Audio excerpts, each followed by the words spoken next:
Yeah, we were doing vision. Yeah, that's always true. So we're going to continue, actually. We're going to continue with a computer vision streak. And now we have Daniel Zoran from Google DeepMind. Yeah, okay. Okay, hi everyone, I'm Daniel. I work for Google DeepMind, and I care about vision, and computer vision in particular, but also human vision. And we'll start off, okay, so I want to talk about world models, because this is one of the main themes of this meeting, but maybe we'll start with objects. So in general, objects, and in the context of vision, are kind of the holy grail of vision systems. And there are very clear reasons why this would be the case, because when we perceive the world as objects, and we all do, we open our eyes, we do it naturally, we just open the eyes and we see chairs, people. It's very easy for us to do it. We do it very naturally, and we also can't stop doing it. It's not like we can choose to see the world any other way. And the reason they are so useful is because they really take away a lot of the complexity which is in the mess of pixels that we get into our systems, eyes, cameras, computers. And there's pretty strong evidence as well that objects are something at least the perception of objects is innate, in the sense that we all learn to do it roughly in the same schedule from a really young age, definitely before language. And again, it's a really, really useful mechanism. Unfortunately, we don't really have a lack, we have a lack of a good definition of what objects are, and this is partly what this talk is about. But I think the evidence for the, how we perceive the world as a composition of objects is, pretty strong. And as a computer vision scientist, I really wanted, still want, to teach our models to do the same. To take, this messy world of pixels and organize it into some kind of useful and, composable representation, which we can then, feed into our lovely downstream tasks and be really good at it and be really generalizable and transferable. Now, because, this is a choice, but because I know, or we know, that objects appear, these object representations appear before we have language, then ideally what I would want is our systems to learn the same, to learn about objects with no supervision. So it's not the fact that there's no language and no supervision are not exactly, it's not exactly an if and only if, because we have other signals. But with the data we have as computer vision scientists, pixels are the data, and any kind of other signal would be considered supervision. So for many years, people cared about this kind of problems, and basically all of the segmentation work until the early 2010s, when deep neural nets became a thing, basically involved a set of heuristics or kind of ideas, different edge filters, clustering algorithms, all sorts of methods to kind of segment out objects. And segmentation and object representations are not exactly the same, but if you have a good object representation model, usually you can extract some kind of assignment for each pixel, which objects that is it a part of, and that would be a segmentation map. And again, there's a very, very long list of works from the decades before deep learning. This did not involve usually any kind of learning, but hand design kind of priors. And over the last 10, 15 years, there's been a family of models which are called object-centric learning models, and their explicit goal is to learn object-centric representation, so representations that kind of decompose the world into a set of objects. And if you do it unsupervised, usually, and not always, and there's other models in this family, but this is a canonical example of such a model. You start with an image or a sequence, an image sequence, pixels in. You have some sort of representation within your deep neural net, which you want to learn. And then because there's no other supervisory signal other than pixels, usually you go back into pixels by reconstruction. And what happens here is where there's a lot of wishful thinking, of maybe if I structure it right and really do the right kind of inductive biases, so maybe it's, you could consider this as a sort of supervision, but it's not really supervision because you're kind of just nudging. And you really hope, at least I hoped, that by, magic, this will end up learning about objects. And I spent several years of my life working on these kind of models, and there was a lot of wishful thinking involved. And I could say there's a long list of models in this family, and in some sense, they work. I mean, in the sense where they work is that if the world, so world models, if the world they train on, or if the data they train on, aligns nicely with the kind of assumptions or inductive biases of the model, then it kind of works. So there's a long list of models where they show, okay, so we take these simple scenes of objects on the floor, boxes, cylinders, etc. They all have clear kind of properties, and you train the model on this kind of data, and it kind of learns to fit the things into the right places, you extract masks, etc. One thing I didn't mention is that often it's not just about the structure of these slots, where each slot would correspond to a specific object. Also, the feature dimensions of these objects, there's a hope, again, that they will kind of capture different attributes of objects, because they are kind of usually, maybe you can add a bias of having independence across these feature dimensions, and then one dimension will model the color of the object, one dimension will model the shape of the object, one dimension will model the position of the object, etc.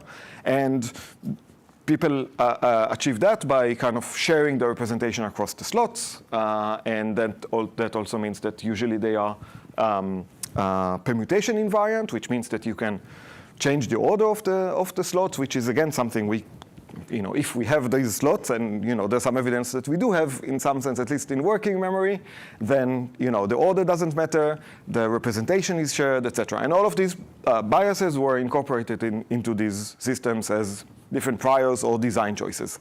And again, I've been working on these kind of models myself for many years, and this is maybe the kind of, I don't know if.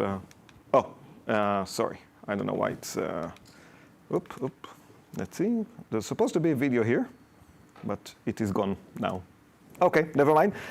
So I would say it does work. This specific invisible video would have shown you the output of one of the models we were working on. It was a relatively complicated environment. Again, at DeepMind, we had, at least at the time, many kind of environments where agents could act around. It was it was called Playroom. So it was a room with objects on the floor and an agent that could take action. And we trained the model on trajectories of agents walking around in these rooms. And it really learned to decompose these scenes. It had all of the things I would want from that model, other than the fact that, oh no, okay, it's okay. I really hope, you know what? Sorry, let me just make sure that the other videos work. Okay, no, this is unacceptable. Sorry, I will have to. Maybe I'll switch.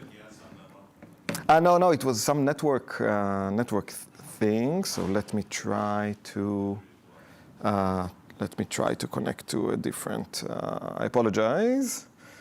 As Alison, I think, in her talk said that we'll have AGI when AV issues are solved. Then, so let me just try to refresh this.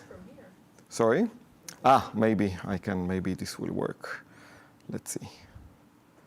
Trying to connect. Okay. Again, apologies. We actually checked it second before. Let's see.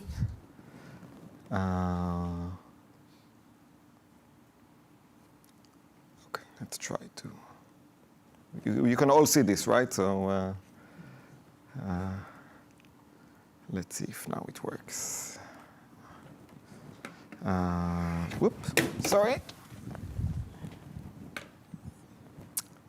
So this is the disadvantage of having cloud-based presentations. Okay, I'll just adapt. But now I can't adapt. Okay, just a second, sorry. Yes, I know I'm offline. Sorry.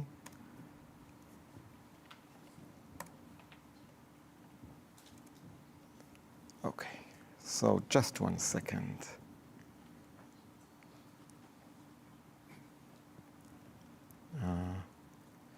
Let's see if it's just trying to make sure it's connecting to the network. We did check before.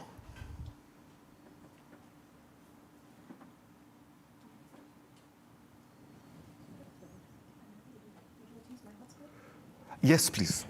That would be great.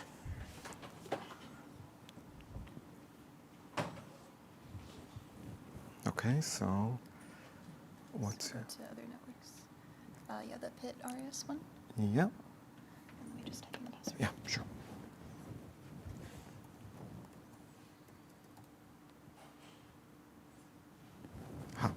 Okay, so now let's see if this is working. It's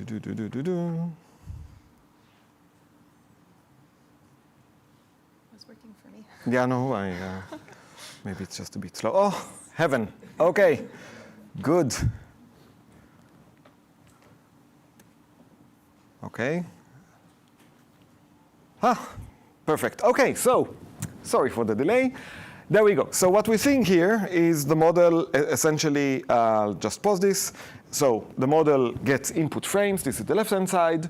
It tries to make predictions conditioned on actions in the trajectory, and it learns there's a generative model here. It has test time optimization. It's a really fun model, and it works really well. On the right-hand side, you can see the kind of segment its outputs, and it does kind of segment the little objects on the scene. It even, as it looks more on different parts of the scene, it will get better.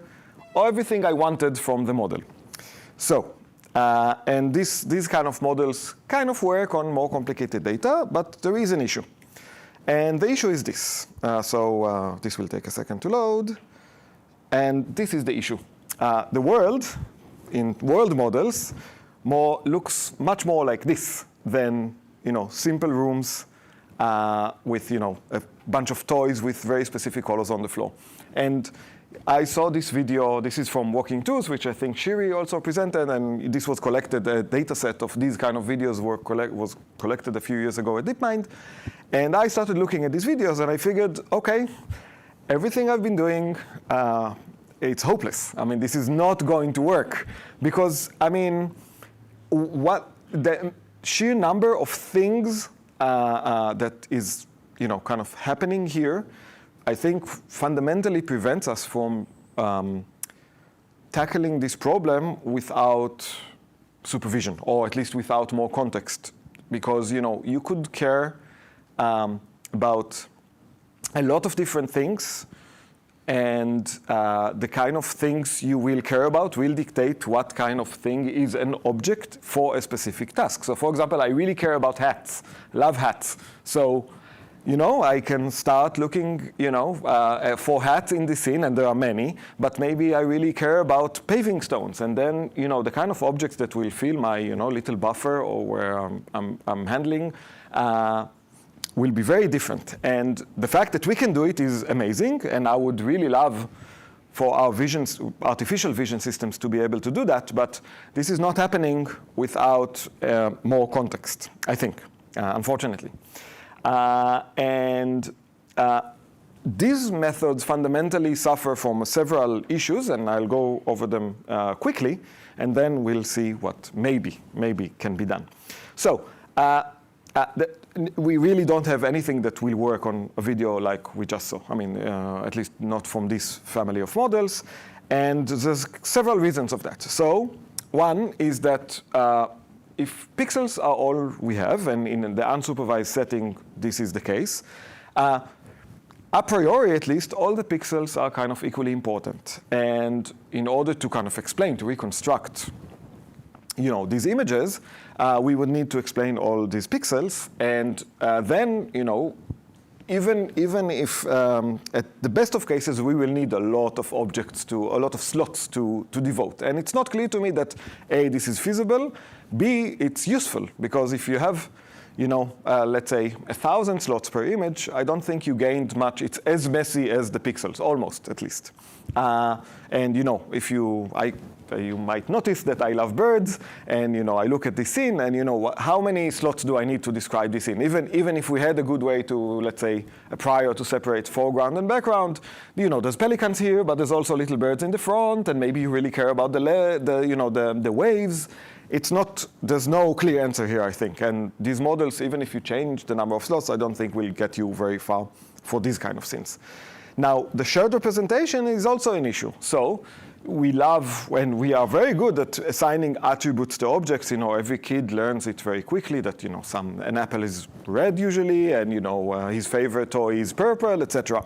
But the world doesn't really align with these kind of things. So this is a blackbird, a European blackbird. It's my favorite bird, and I think it would be hard to argue that that it's anything other than black. That's great. But this is what we call a gray tit. It's like your chickadees. And what's the color of a chickadee? I don't know. It's kind of yellowish, but it has some white spots and black spots. And this is, a fancy bird of paradise from Papua New Guinea. What's the color of a bird of paradise? I don't know. Can you fit it into a feature dimension? Can you fit it into several feature dimensions? You need, as you dig deeper into the kind of what you really need to represent, it becomes really hard. And it's even worse because these are just birds, let's say cars. So now you have a completely new class of objects. You might want to kind of code this into one of the feature dimensions. Which class is that? And not only that, you need to use the same color attribute, which you hopefully were able to fit to birds, and now you need to fit it into a completely new class. So you have a white car and a beige car, and then this bird of paradise car, which I don't know how to encode. And what's even worse, you need to do this simultaneously. So there could be scenes where you have a car and a bird in the same scene, and you need to kind of reconcile all of these signals together to form a representation which is hopefully useful, but when you have such rigid kind of structures, which is the whole point of the model, is to have a kind of interpretable and compressible and decomposable representation, then I think we're in trouble, and I don't think we can do that with those kind of structures. So I'm not the only one who noticed that. This is a quote from David Marr's book Vision, which I think came out a bit after he died in 1982, but this is probably from the late 70s, and apparently even in the late 70s people were worried about image segmentation. There's a vision problem, and he says basically the same thing. So people have been working on this kind of problem, and the reason it fails is because the problem doesn't really make sense.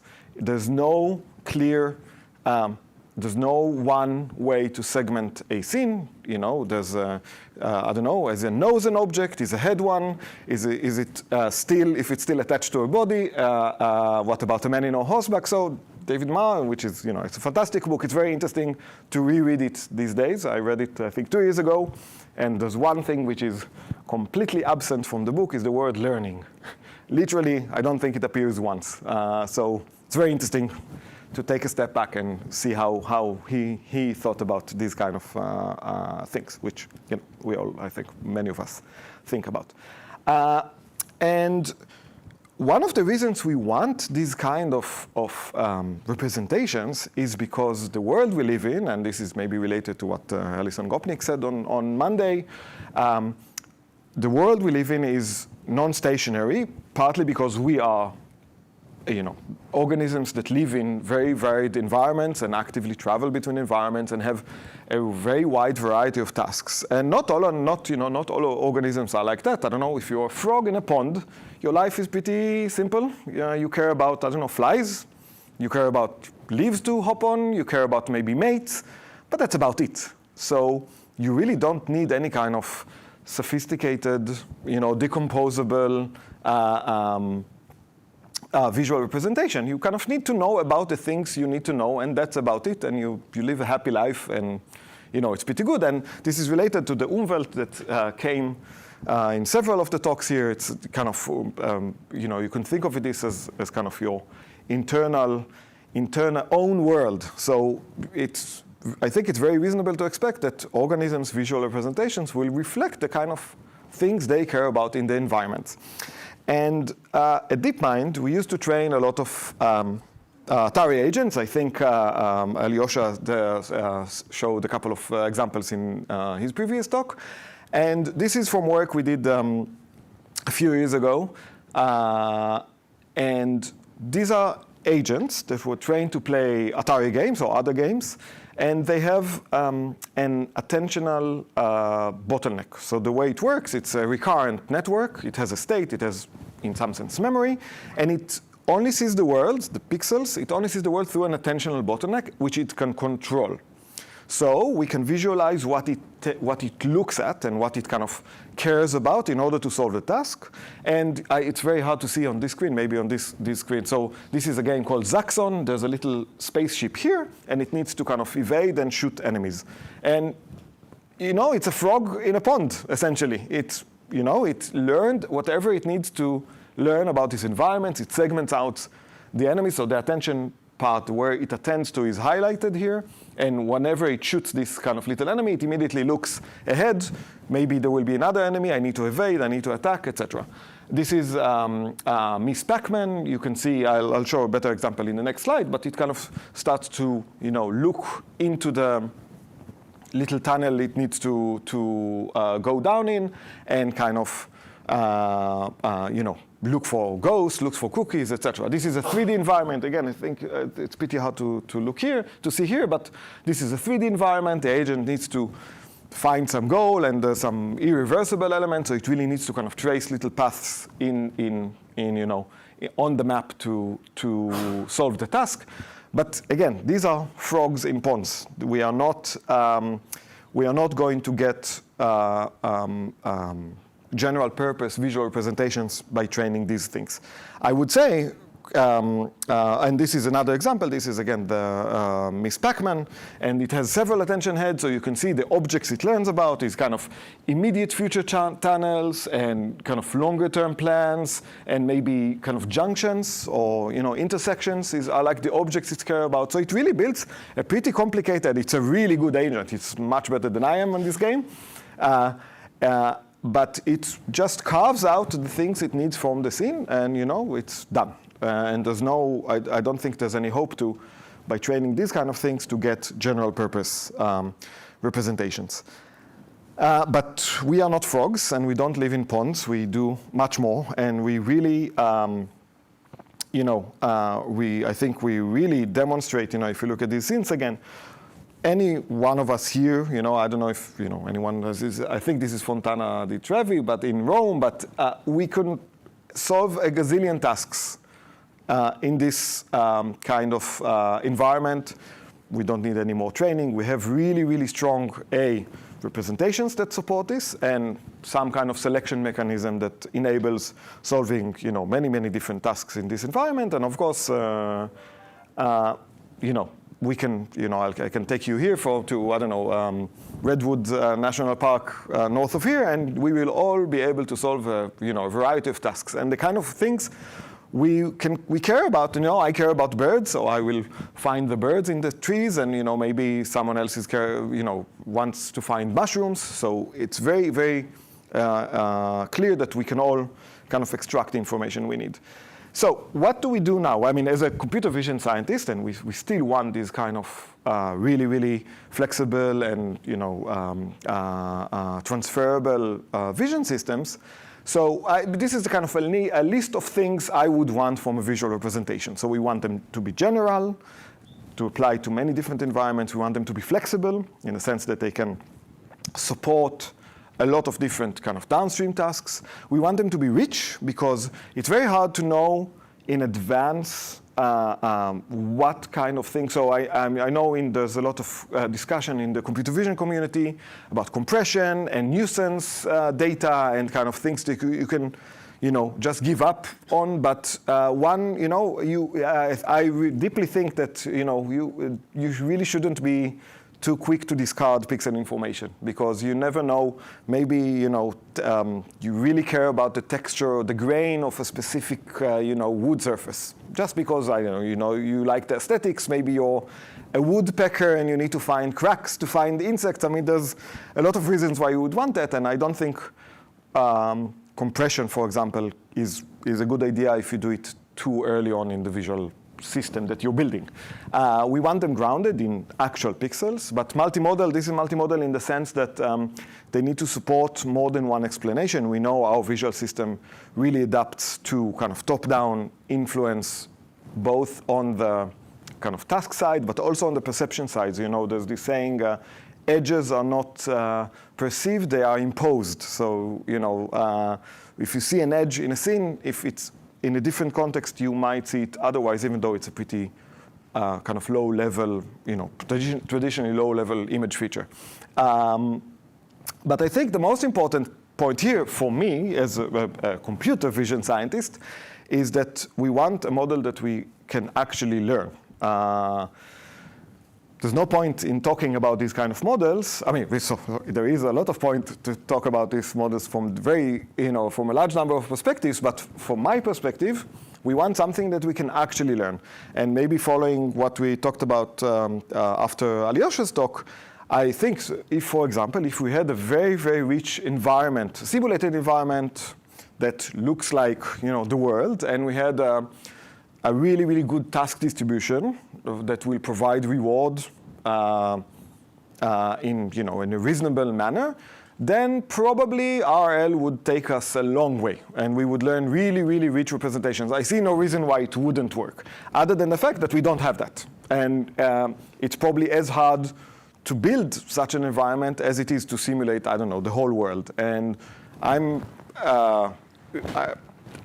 generally, I'm a pragmatic person, and I just want to do things, and I want to do things maybe in an interesting way, but I want them to happen, and there's no point in me waiting until we have this kind of environment. So how do we get it? I don't know. I mean, this is what I'm working on. How long do I have? 5 minutes. Okay, 5 minutes is fine. So. But maybe we have a concept of a plan. So in general, unsupervised or self-supervised representation learning is I think, relatively hot topic today in the field. We have Jan LeCun and his JEPA family of models, which are, they do well. Meta has an amazing data pipeline, and they learn really interesting representations that they've been able to apply to robotics and all sorts of downstream tasks. But I think I don't love the way it's structured for various reasons. But probably the thing that bugs me the most is that JEPA. So the key element in JEPA is that everything happens in latent space, which is fine, but it really discards a lot of the pixel informations way too quickly. And I think this is not what you want to do. So this is a paper we just presented at CVPR. It doesn't solve, it really doesn't solve anything I just talked about, to be honest. But maybe it's a step in the right direction, in the sense that it does learn very rich visual representations from pixels only at scale. So it learns, it's very data hungry. You can train it on the data that we actually have. You don't need any kind of supervision. It's very simple. I don't know if that's a good thing or a bad thing, but it is, at least easy to train. It doesn't require any kind of hacks or tricks. And it learns very interesting, I think, representations, especially considering motion. And I'll go through that quickly. I don't want to be too technical. I don't think it's important at this point. But the basic idea here, is this. We have an input sequence of frames, and we have a recurrent net that encodes it.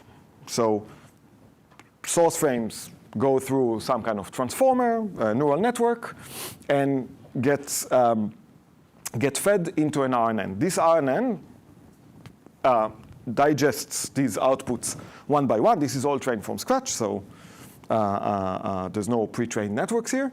And they produce states, and these states are our representations. They are not object-centric states. They are spatial representations. They kind of correspond to different kind of tokens or feature vectors of the representation correspond to different bits of the scene. And the RNN aggregates information through time. And the way we train it is in an unsupervised way, in the sense that we're trying to do, some people would say this is future prediction, but it's really not. What we have here is more along the lines of correspondence learning. So we see a future frame. These are, let's say, the first 4 frames in a sequence, and then we sample the frame 50 frames into the future, but we only see parts of it. We mask different parts of it, so we see maybe 5% of the pixels. And then there's a decoder here. The decoder's role, the only role the decoder has, is to provide training signal for the encoder. And the decoder needs to reconstruct what it sees from this masked view of the future, given whatever the encoder encoded from the past. So if you see a red ball in the bottom left corner, and then you see it by chance in the top right corner, then you can start looking for, which patches or which feature vectors are responsible or are around this red ball in the past. Maybe I learned, because it integrates through time, maybe I learned something about the motion of the ball. I can kind of deduce more about what happened in the scene, and I will learn more kind of correspondenceable, I guess, representations. And the details don't matter. We train it on a large corpus of natural data, natural videos. This is basically uncurated. It's just YouTube data. And it's a very good model. I won't bore you with the numbers. What's interesting is that it learns very nice kind of representations straight out of the kind of the box. You don't need to do anything. Okay, sorry. So what we're seeing here is that this model, this is the input video. It's a bit blurry, I don't know why. But we take our model, we unroll the RNN over this model, and we produce a set of feature vectors. And we can, for example, do just plain k-means, like the simplest clustering algorithm. And it does capture, there's a little goat here. I don't know if you can see it, a little goat walking on the mountain, and it definitely captures kind of salient objects. Other models do the same, but this has other advantages. It's very stable across time. This is related to kind of Shimon's example earlier. It's so blurry, I don't know why. There's a white noise square moving on a white noise background here, something that you will immediately see, like the motion example Shimon showed us earlier. And other models do it as well, but this captures it quite nicely. And in general, I think it shows that you can learn pretty rich visual representations directly from pixels with no supervision. I don't think it solves the object-centric question, and I don't think it should. But maybe it can provide, maybe this or other models can provide a good substrate that if you do have the context in which to learn about objects, then this is something you can do pretty naturally. And I think I'll conclude with that.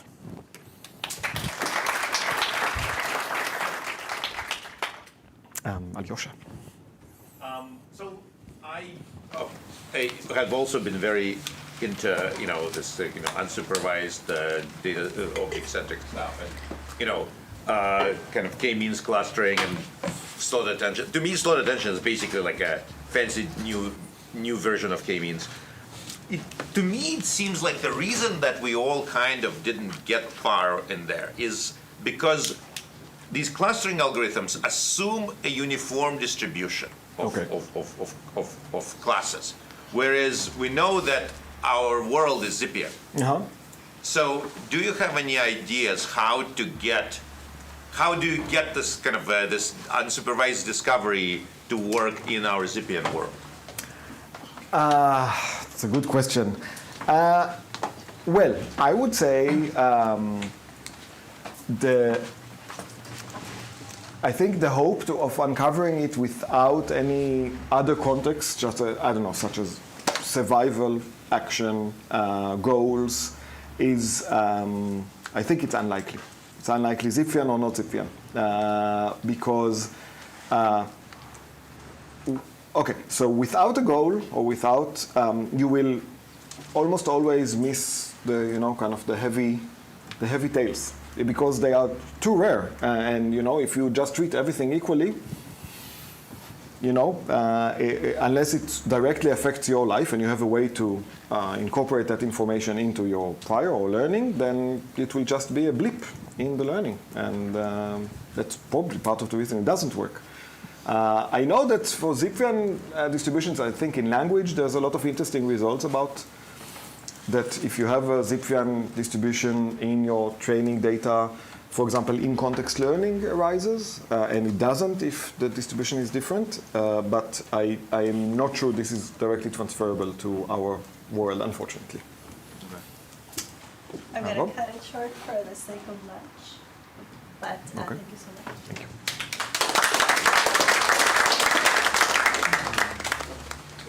Oh, and